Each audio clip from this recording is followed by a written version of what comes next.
Assalamualaikum warahmatullahi wabarakatuh. How are you students? I hope you all are fine. Students, previously we have discussed about radar कि आपके पास जो radar है वो क्या है, किस तरह से वर्क करता है, ऑप्टिकल फाइबर्स हमने डिस्कस किए कैसे हैं, कहाँ कहाँ यूज़ होते हैं। आज का हमारा बहुत इंटरेस्टिंग टॉपिक है वो है आपके पास रेडियो एक्टिविटी। रेडियो एक्टिविटी अगर हम देखें, जो रेडियो एक्टिविटी की डेफिनेशन है वो आपके पास क्या है कि इसमें है the spontaneous emission. Spontaneous emission का मतलब होता है कि जिसमें आपके पास रेडिएशन जो है वो नेचुरली जो है वो आपके पास इमिट होती है, हम उसको क्या कहते हैं, spontaneous emission of radiation from the element is called radio activity. यानी कि एक ऐसे एलिमेंट्स होंगे कि जिसमें से स्पॉन्टेनियस इमिशन ऑफ लाइट होगी, उसको हम क्या कहते हैं, उसको हम कहते हैं रेडियो एक्टिविटी कहते हैं। अब हम ये देखते हैं कि जो एलिमेंट्स जो होते हैं, अब हम ये देखते हैं कि क्या ऐसे एलिमेंट्स जो कि जिनका एटॉमिक नंबर फॉर एग्जांपल 11 है, 11 का वो वाला एलिमेंट होता है। फॉर एग्जांपल आपके पास क्या है, सोडियम जो आपके पास एक ऐसा एलिमेंट है, ठीक है। अगर क्या इसका एटॉमिक नंबर क्या है, 11 है, क्या ये रेडियो एक्टिव है? तो आपका आंसर होगा कि नहीं। आप उसकी क्या रीज़न है कि वो एलिमेंट्स यानी कि those elements whose atomic mass is greater than 82 that show a radio activity.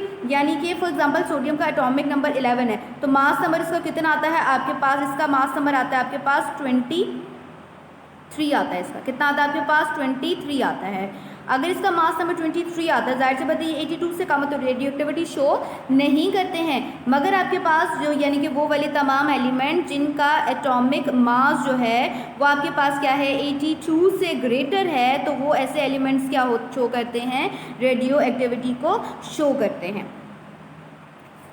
अगर कहीं आप जाएं, फॉर एग्जांपल एक ऐसी प्लेस पे जाएं जहां पर आपके पास होता है कि कुछ सैम्पल्स नज़र आ रहे होते हैं, तो हर एक सैम्पल का कोई ना कोई जो है वो मतलब ज़रूर होता है। तो ये जैसे कि आपके पास ये जो येलो कलर का ये जो आपके पास नज़र आ रहा है, ये असल में आपके पास क्या होता है, ये असल में एक साइन होता है रेडियो एक्टिविटी का। फॉर एग्जाम्पल आप एक्सरे करवाने जा रहे हैं, ECG करवाने जा रहे हैं, MIR करवाने जा रहे हैं, तो चूँकि वो तमाम रेडिएशन से रिलेटेड है, तो खास प्रिकॉशंस ये होती है कि भाई इस इक्विपमेंट से दूर रहें, क्योंकि यहाँ पर हाई इंटेंसिटी रेज होती हैं। तो अगर वो बेनिफिट है, अगर वो गलत तरीक़ों से अगर इसका जो है ह्यूमन बॉडी पे पड़े तो वो नुकसान भी दे सकती हैं।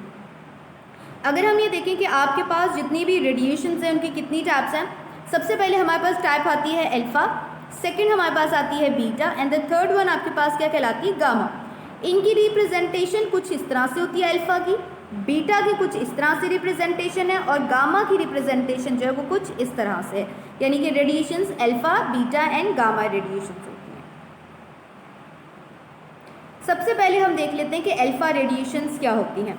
Alpha radiation comprises fast moving helium nuclei. अब बात जो जेन में रखने वाली है वो है हीलियम न्यूक्लियाई की। अच्छा देखिए, हमारे पास अगर कोई भी एटम है, फॉर एग्जांपल ये सपोज किया, इसके 3 फंडामेंटल पार्टिकल्स होते हैं। नंबर 1 कहलाता है प्रोटॉन, इसके अलावा neutron, and the third one आपके पास क्या कहलाता है, इलेक्ट्रॉन। प्रोटॉन और न्यूट्रॉन किसी भी एटम के न्यूक्लियस में होते हैं, जबकि जो इलेक्ट्रॉन होता है वो आउटर मोस्ट शेल के अंदर क्या करता है, रिवॉल्व करता है, जिस तरह से ये दो आपको नज़र आ रहे हैं।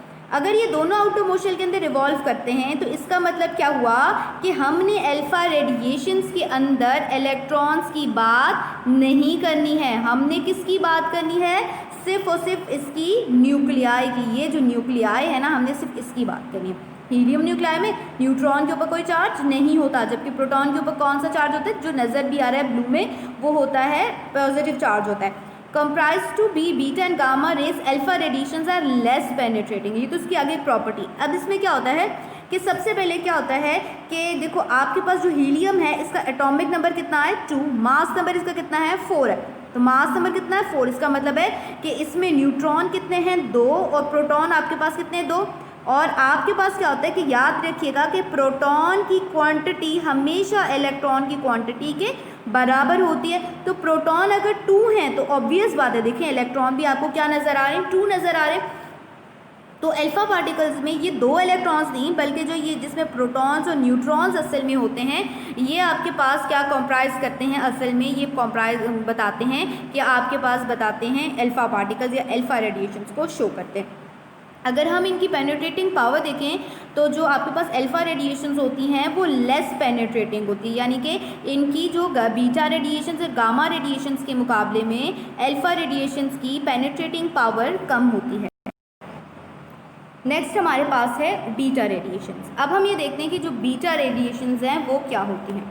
बीटा का मतलब होता है कि आपने इसका जो लिखते हुए बी बड़ इस तरह से करना है, यानी कि एक स्मॉलर सा एरिया नीचे से छोड़ना है। ये बीटा है, यानी कि बी नहीं लिखेंगे, छोटा लंबी लाइन खींचेंगे।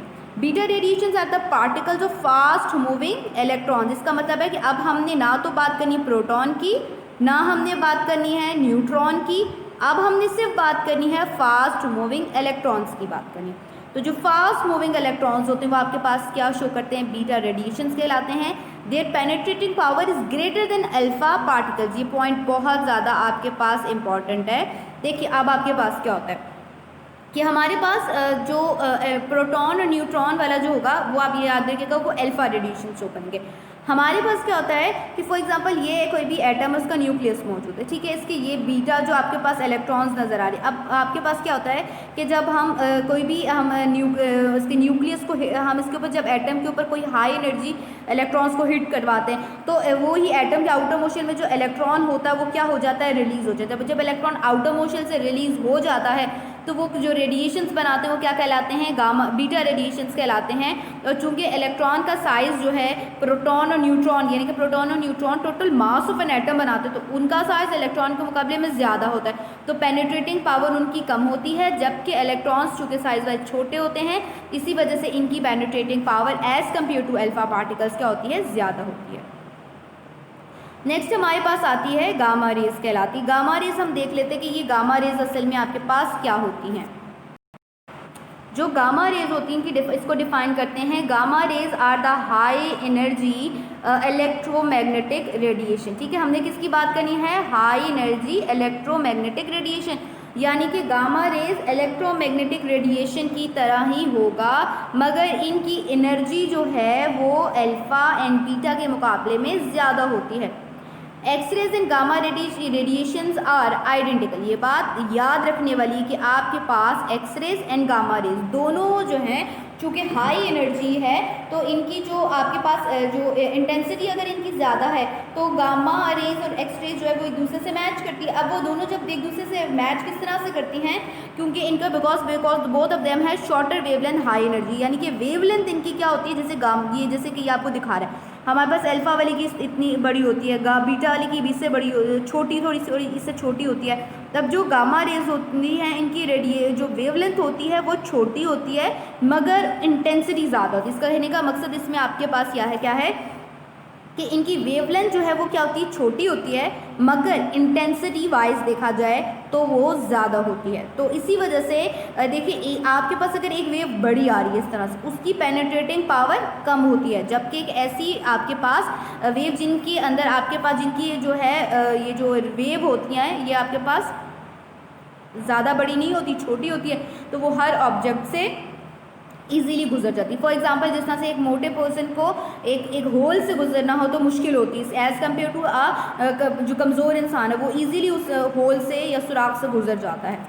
इसी तरीके से आपके पास ये कि their penetrating power is greater as compared to beta and alpha, यानी कि एक सिंपल सा सवाल है कि अगर एमसीक्यूज़ में क्वेश्चन आ जाता है कि आप ये बताएं कि जो गामा रेज होती हैं इनकी जो पेनिट्रेटिंग पावर है वो अल्फ़ा इन बीटा के मुकाबले में क्या होगी, तो आपने क्या सिंपल कहना है कि गामा रेज एक्चुअली में इनकी रीज़न क्या देनी है, आपने ये देनी है कि सबसे पहले क्या कहनी है कि इनकी जो वेवलेंथ है वो शॉर्ट होती है, इसी वजह से ये हाई इंटेंसिटी या हाई एनर्जेटिक होते हैं, तो इसी वजह से इनकी penetrating power as compared to alpha and beta जो है वो ज़्यादा होती है।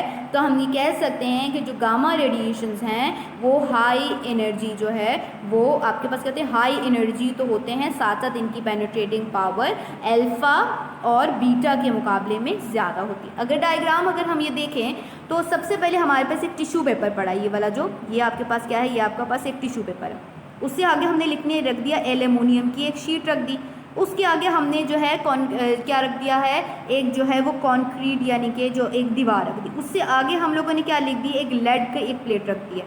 अब हमारे पास क्या है कि जब हमने अल्फा पार्टिकल्स को गुजारा तो पता चला कि भाई वो टिश्यू से ही सिर्फ गुजर सकती है और बाकी जो किसी के अंदर से गुजर नहीं सकती, यानी कि टिश्यू से गुजर रही है मगर एल्यूमिनियम कॉन्क्रीट वॉल और लेड की जो वॉल से नहीं गुजरी। बीटा की पेनिट्रेटिंग पावर अल्फा के मुकाबले में ज़्यादा है, तो इसका मतलब क्या हुआ कि बीटा टिश्यू से तो गुजर जाएगा, साथ साथ एल्यूमिनियम फॉइल से भी गुजर जाएगा, लेस मतलब अल्फा से थोड़ी सी ज़्यादा।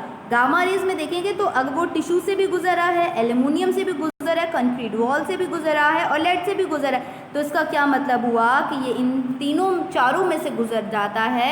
तो ये शो करता है कि अल्फ़ा पार्टिकल्स की जो पेनिट्रेटिंग पावर होती है वो अल्फ़ा एंड बीटा के मुकाबले में ज़्यादा, यानी कि पेनिट्रेटिंग पावर से ही पता चल गया कि आपके पास these are high energetic and having a shorter wavelength.